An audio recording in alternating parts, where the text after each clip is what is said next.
थालीपीठची recipe अगदी tasty आणि पौष्टिक असलेली ही थालीपीठ आहे। त्यासाठी आपल्याला एक थोडंसं दरदरा असा मसाला तयार करून घ्यायचा आहे।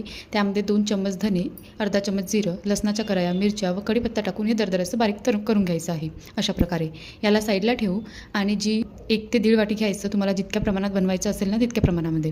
तर मी एखाद्या वाटीच्या जवळपास घेतलेला आहे, त्यामध्ये थोडंसं पाणी टाकून अशा प्रकारे बारीक करून घेतलेलं आहे। छानपैकी असं बारीक करून झाल्यानंतर त्याला एका भांड्यामध्ये काढून घ्यायचं आणि त्यामध्ये आपल्याला बाइंडिंगसाठी काही जसं पीठ टाकायचं आहे। तर ज्वारीचं पीठ 1 वाटी टाकलं, 2 चम्मच मी बेसन टाकलं, 2 चम्मच गव्हाचं पीठसुद्धा टाकलं। सोबतच त्यामध्ये ओवा टाकायचा हातावर थोडा चांगला मसलून आणि नंतर पालेकांदा व कोथिंबीरसुद्धा टाकायची आणि जो बनवलेला दरदराचा मसाला होता तो टाकायचा आणि आमचूर पावडर, हळद, थोडीशी तीळ आणि थोडीशी हिंग टाकायची आणि सोबतच थोडंसं तिखट टाकायचं आणि चवीनुसार मीठ टाकायचं।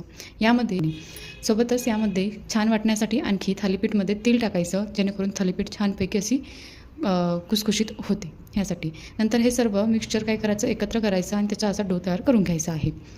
नंतर काय करायचं, ओला एखादा कपडा घ्यायचा, कॉटनचा किंवा सुती मालसुद्धा घेऊ शकता आणि तुम्हाला जेवढ्या आकारामध्ये जेवढ्या मोठ्या साईजची बनवायची असेल ना थालीपीठ, तितका गोळा घ्यायचा आणि अशा प्रकारे हाताची बोटं ओले करून त्याला असं पसरवून घ्यायचं आहे आणि त्याच्यामध्ये असे 2-3 होल करून घ्यायचे, जेणेकरून आतपर्यंत छानपैकी कुरकुरीत शिजेल ती।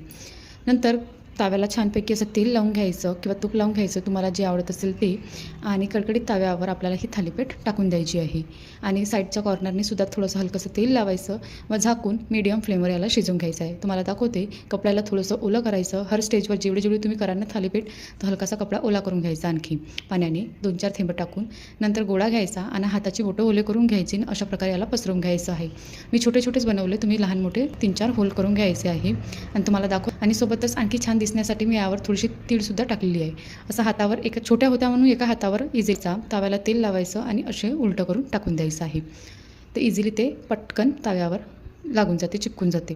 नंतर आणि झाकून याला आपल्याला 1 ते 1.5 मिनिटं शिजवून घ्यायचं आहे मीडियम फ्लेमवर। बघू शकता किती छानपैकी खालच्या साईडने पण शिजलेला आहे आणि वरच्या साईडने पण शिजलेला आहे हलकासा।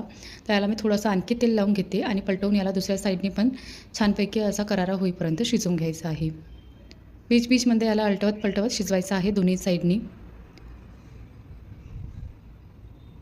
आणि गॅसची फ्लेम ही अगदी मीडियमच ठेवायची, ना लो ना हाय, मीडियम फ्लेमवर अगदी आतपर्यंत छानपैकी हा कुरकुरीत असा शिजून जाते आणि घेतलेले आहे।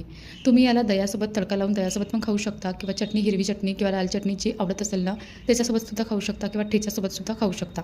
अशा प्रकारे ही आजची रेसिपी तयार झालेली आहे। कशी वाटली तुम्हाला आजची रेसिपी? आवडली असेल तर एकदा बनवून बघा आणि माझ्या चॅनलला सबस्क्राईब करायला विसरू नका। Take care, bye.